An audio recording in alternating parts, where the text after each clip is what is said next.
Welcome to the realm of intoxicating flavors and head-banging beer reviews. Welcome to another episode of the Rare Beer Club.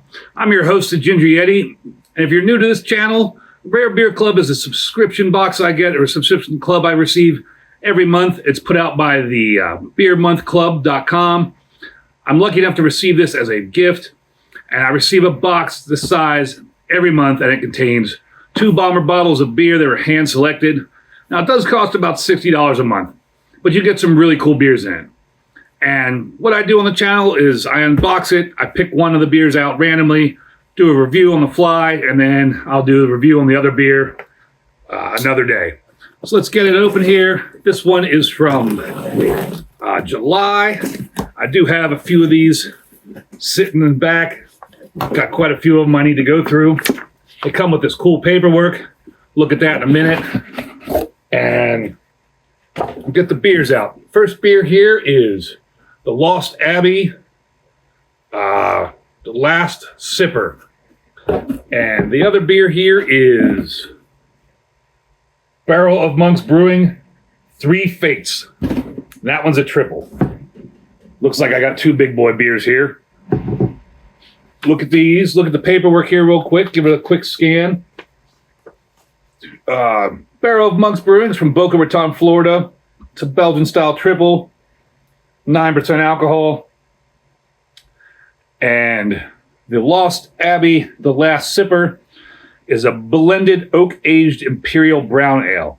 Comes in at 11.5%. I don't know which one I want to do.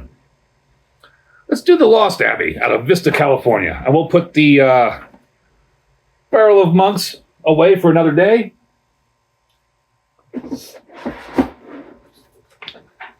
Now, like I said, this is the Lost Abbey, the Last Sipper.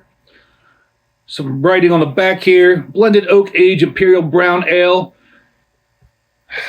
This writing, man, my lighting's terrible. History has said that there was one great Last Supper. Artistic representations always depict a massive feast with awesome friends sharing some incredible company. All told, it looks like it was a great time. But what if we step back and reimagine the night as the Last Sipper? A bottle share of epic proportions with amazing beers, meats, and more. The Last Sipper becomes a much more positive event with great vibes and more. It's led us to wonder if we had been invited to what could have been the first bottle share in the history of mankind.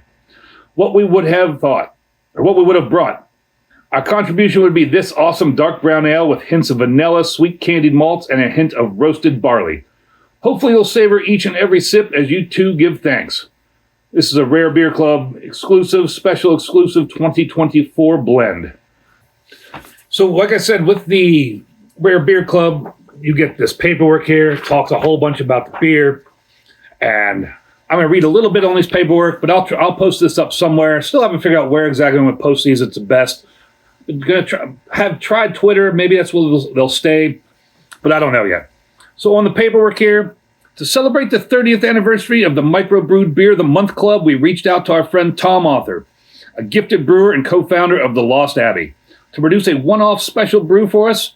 What he came up with is a true testament to his mastery of the craft of brewing and a showcase of his talent and techniques. The Last Sipper by the Lost Abbey is an intriguing blend of bourbon barrel-aged quadruple and American strong ale, showcasing the brewery's exceptional creativity in barrel aging and blending. We eagerly anticipated this release ever since our initial discussions with Tom about blending options. This unique combination merges 2 robust dark styles, naturally complementing each other with notes of dark fruit, caramel, Belgian candy sugar, coca, and a harmonious overall flavor profile.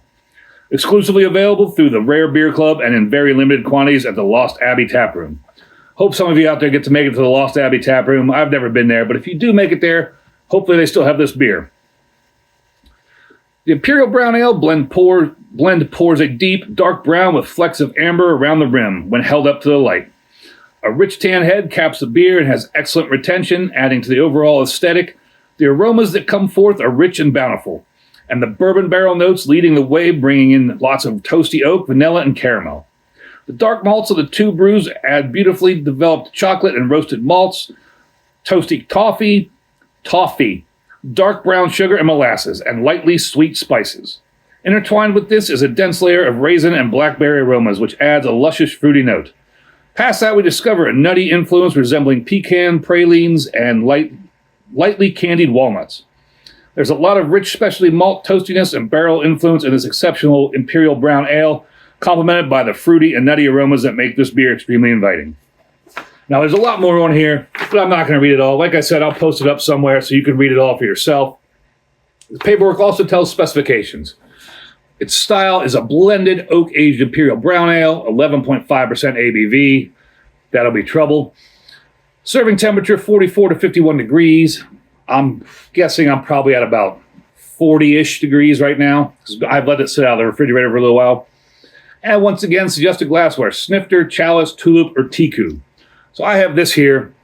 I guess you could consider it a snifter. I also believe it's a stemless tiku, but this is probably a good glass for this beer.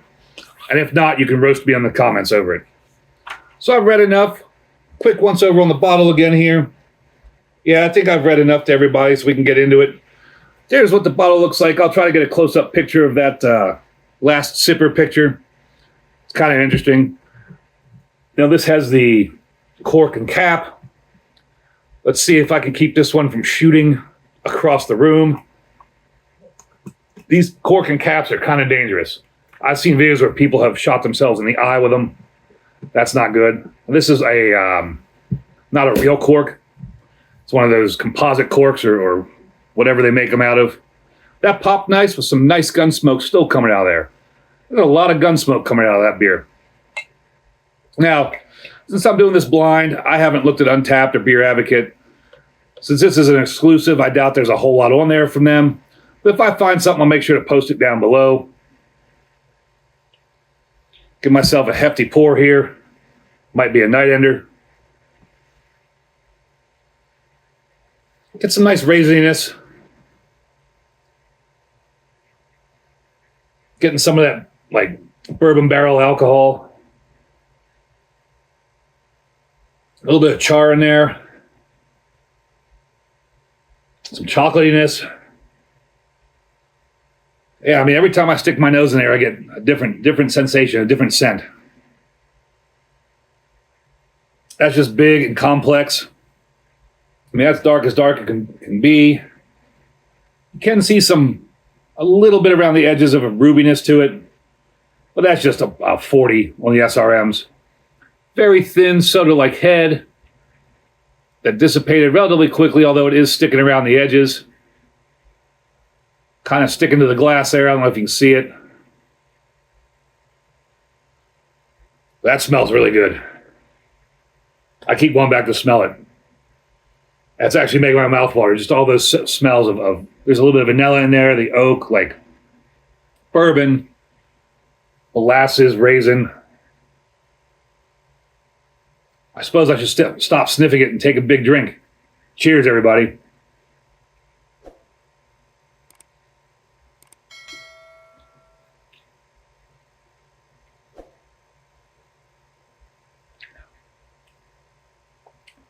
Big body. Big, heavy body. A little bit more carbonation in there than I expected. It's got some hidden carbonation in there. It's not over the top, not overpowering, not offensive like some beers I've had, but there's some carbonation there.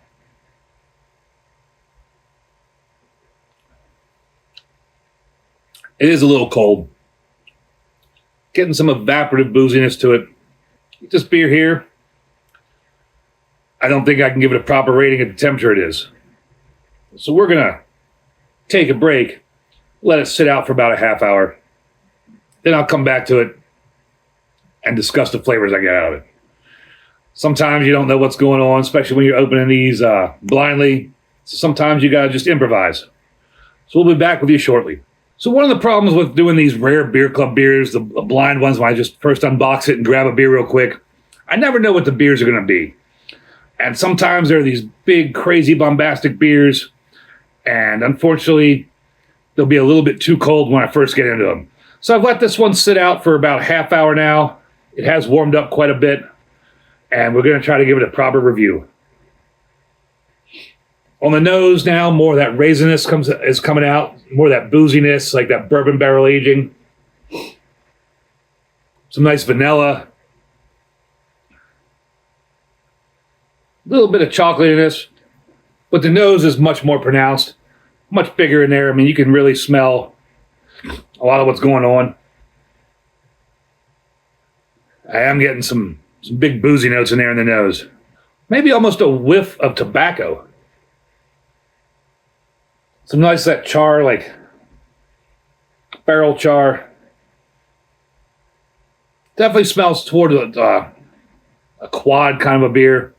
Because you get that quad kind of has, quads usually have that kind of like raisiny smell, at least they do to me. But yeah, every time I stick my nose in there, I'm getting big whiffs of just booze, of just alcohol booziness. So now let's taste it again and see how much it's changed.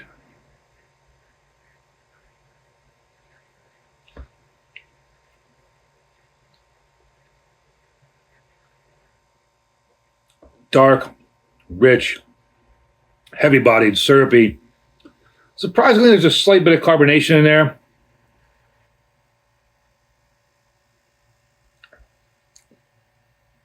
Raisiny, chocolate. Slight bit of bitterness, surprisingly. I don't notice the booze. At 11.5%, I could get it on the nose. I'm not noticing it in the mouth.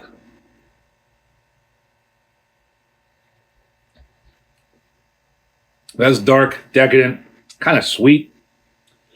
A little bit of char there. Definitely some raisin. A little bit of vanilla. This is just very delicious. Yeah, definitely some toasted oak, vanilla, caramel. I get raisins. I know the paperwork said something about blackberries. I'm not really getting that.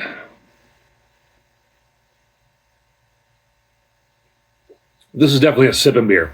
This is a beer you would sip on for quite a while. I mean, if you drank this like you drank a normal beer, you'd be pretty fluid pretty fast. But I don't think you could drink this beer like that.